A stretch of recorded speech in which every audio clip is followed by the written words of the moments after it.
If you like what you're hearing on the phillytech.org Netcast network, please consider supporting the network with a small monthly donation via patreon.com/phillytechorg. That's patreon.com/phillytechorg. And thank you in advance.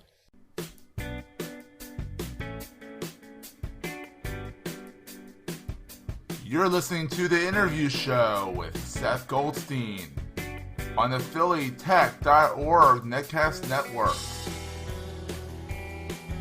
Thank you to our sponsors, Wistia.com, Zoho Mail, and GetFlywheel.com.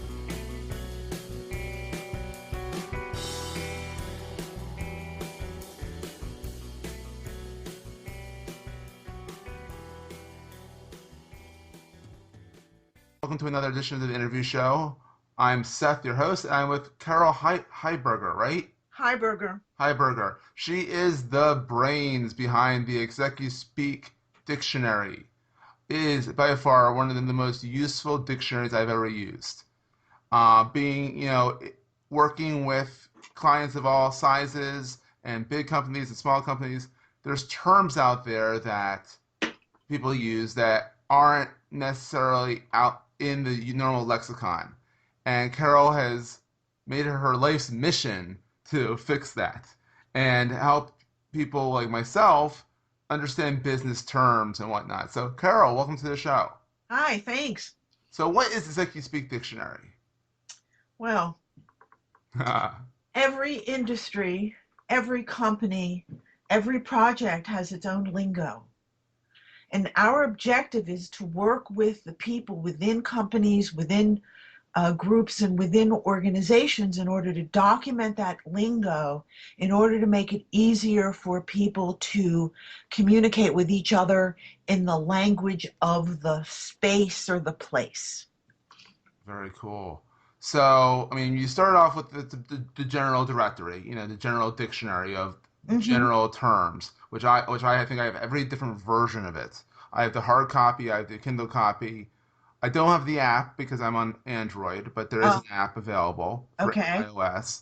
And I've used it. I've actually brought it into meetings and hit it on my lap below at the desk. So if I heard a word I understand, I have to raise my hand and say, what? I just looked it up real fast. Wow, I should be getting you down in as a testimonial. Absolutely, because it has saved my behind multiple times. Cool. Yeah, and it's essential for anyone, even if they don't know that they need it. It's good to just in case for those times when you don't when there's a term that you just haven't heard before.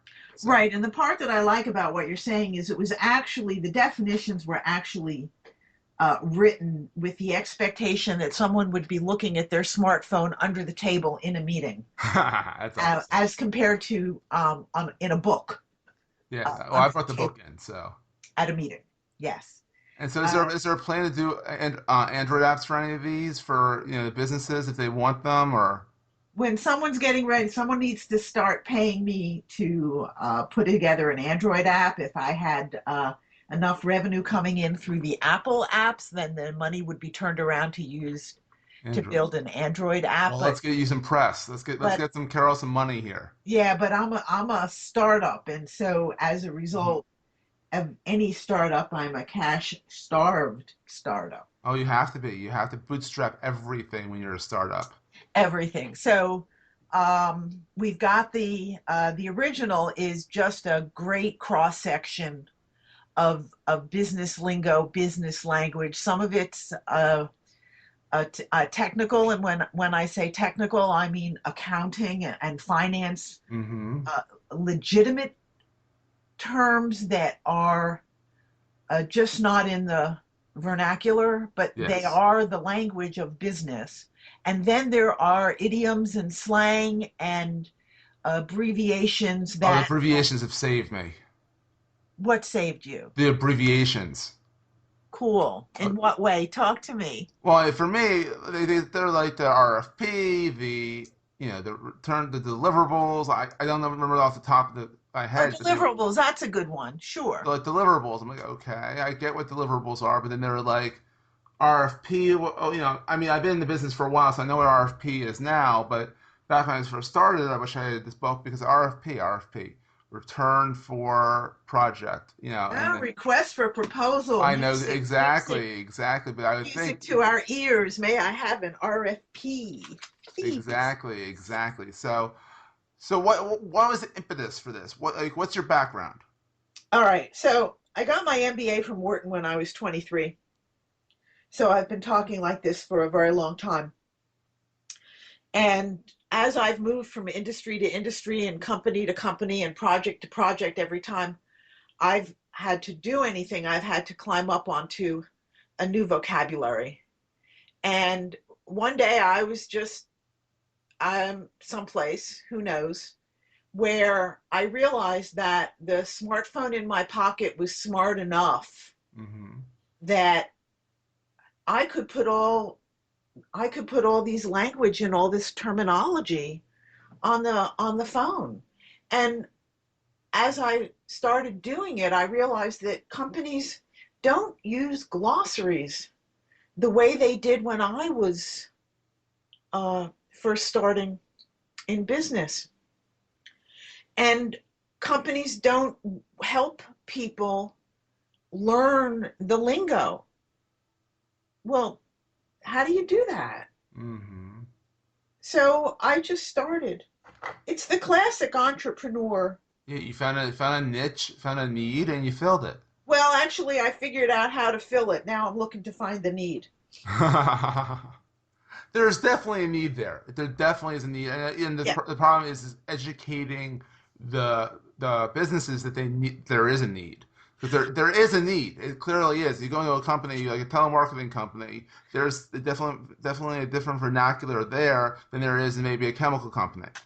Oh, absolutely. They all have their own special language, and the way we judge people in order to figure out, does this person know what they're talking about or not, Mm-hmm. is the way they use language and the words that they choose to use.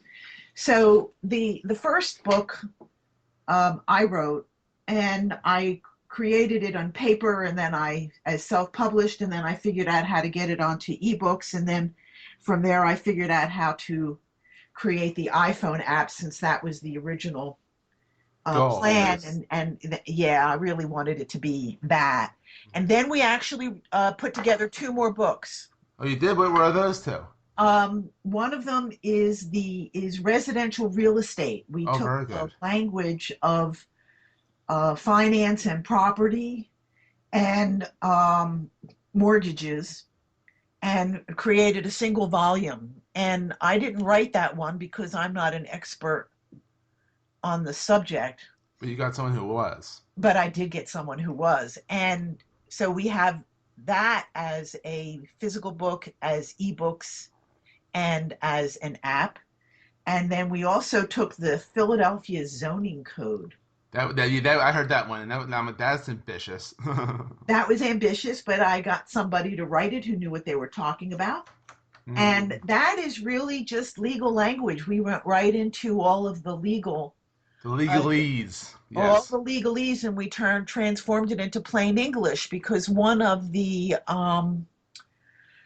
challenges of the zoning code in Philly, one of the things that they did that was new, was created a means for people who lived in communities, regular citizens, Yeah. to participate in the process. Oh, very good. Well, yes and no, but to participate in the process means they all have to learn a new language, Oh, because that's true. You're right. yes, that's really a huge challenge. And so I've been on a zoning committee, neighborhood zoning committee, for years, and one of my friends kind of dared me, And uh, you accepted. and I accepted the dare. So we also have the Philadelphia zoning code. I'm now in the place of the business, as a business, where I'm actually looking for my first customization project. Very good. We've got software that is called text analysis software. so that I could take user manuals or employee handbooks or marketing materials and run it through that software in order to create the glossary for a business or a group or an organization, and then transform it into an ExecuSpeak Dictionary style book, ebook, and app.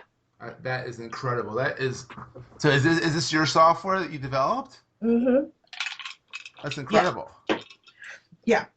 So that's always been the plan. The plan has always been to go into the corporate America, Yes. to say, look, your lingo and your language, you need to teach that to people. You need to do it for onboarding, Oh, absolutely. customer service. Customers Mm-hmm. need this language so that they can communicate. They all need it to communicate effectively. And in the process of trying to figure out the market and trying to understand exactly what I was doing, since I did so much of this based on intuition, Mm-hmm. I've actually learned a lot about how adults learn the language of business. Oh, that's great. And there is a formula. Okay. Are you ready? Yeah, I'm ready. Okay, 7 to 20 repetitions Okay. over time, which means you have to sleep on it. Makes sense. Reading, writing, speaking, and listening. If you don't use it, you lose it. Gotcha. Yeah, Which is exactly. perfectly. It's commonly known that if you don't use a language, any language, you're going to lose it. Well, I don't think people really understand how they learn language as adults. Yeah. Most of the research is done for people who are learning English as a second language, but people who grew up speaking English don't really recognize what's involved. You'll sometimes see things that say, well, in order to learn a new word, maybe you need flashcards or you need to use it in context, but the real formula is 7 to 20 repetitions over time. Mm-hmm. And lots of times I'll talk to people who say, oh, I just need to read it once, or I just need to. No. No. And then, no, I don't want to say no, because there are some people that have photographic memories and just can do that. But the common person. But not in person. And one of the things that's kind of interesting is that the brain might not even recognize the first 3 repetitions. Mm-hmm. So maybe you think you only needed to read it once, but it's quite possible that you were seeing that word several times before you decided to actually read it. Which makes sense, yes. The other thing that's kind of interesting, which I think is pretty fascinating, because they've done a lot of brain research lately on neuroscience. Mm-hmm. And if you read something and it has a word that you don't know in it, Mm-hmm. your brain may not register that that word exists at all. No, that's very interesting. Right. So what will happen is that based on what they've been able to discover, if you read a word you don't know in a sentence, Mm-hmm. one, you might just slide right over it as though that word doesn't exist. You read the first and second word to get the context, and you just miss that word, yeah. And you just miss that word. So if it says, gargle twice, and you don't know what gargle is, then you say, well, I have to do something twice. I'm trying to think of a good example, and that's not it. The other thing that may happen is if your brain recognizes that there's a word it doesn't know, Yes. it just might make up a word. It might make up a meaning. Just make up a meaning. Oh, based on context. Hopefully. Hopefully, yeah. Yeah, but you got a 50-50 chance that you're wrong. True. Yeah, very true. Yeah, okay, so if you just play the odds, 50-50 chance that you won't see it at all. Yeah, so that's 50%. All right, then you say 50-50 chance that I come up with the wrong meaning. Mm-hmm. So if your brain sees a word that it doesn't know in context, you've got a 75% probability that you'll come up with nothing. Oh, God. That's not good. And there aren't any tools out there in order to help people figure that out, especially when they're in the business world. Until ExecuSpeak came out. Until I've come along and I say, look, I got an idea, and just put this lingo in your pocket. Some people have said to me, well, Google is your competition, but if you look up, You know how hard it is to look up in Google and get the right definition for stuff? Because there's these terms, acronyms that mean 5 different things in different industries. Thank you. Exactly. I mean, especially the Army is the king of acronyms. If you want a project, try and decipher Army speak. Well, there isn't any company that doesn't have their own special Yes, absolutely. talent. And when people say, well, I'll just look it up on Google, the answer that I basically say is, number one, if it's on Google, you have to find it, and it may not be there. One of the examples that I like to use is the Philadelphia zoning code, because it's legal language. There's a distinction in the code between a basement and a cellar. Oh, they have completely different meanings. Enlighten us. If you look up basement on Google, you'll get the church basement, you'll get the basement rummage sale. Yeah. You'll get the company called The Basement. But it will take you forever in order to figure out that a basement is 50% or less below grade, which is strictly a legal definition in the city of Philadelphia and nowhere else. Gotta love Philly. And then the cellar is 50% or more below grade. But if you look up cellar in Google, it's gonna tell you it's one and the same. No, it's just going to talk about wine cellars, and it's going to talk about the cellar restaurant, and you're going to have to look for definitions, and then it's going to be... it's going to take you too long, but then the meeting's going to be over. It's going to be over. Well, not only that, but some of the definitions might say that a synonym for cellar is basement. In some places it is, in some places it's not. Exactly. And so the idea here is that the words that we're capturing and putting into this system is very place dependent and place, project, company specific. We're not going after generic meanings. We're looking for those meanings that only make sense at a particular workplace.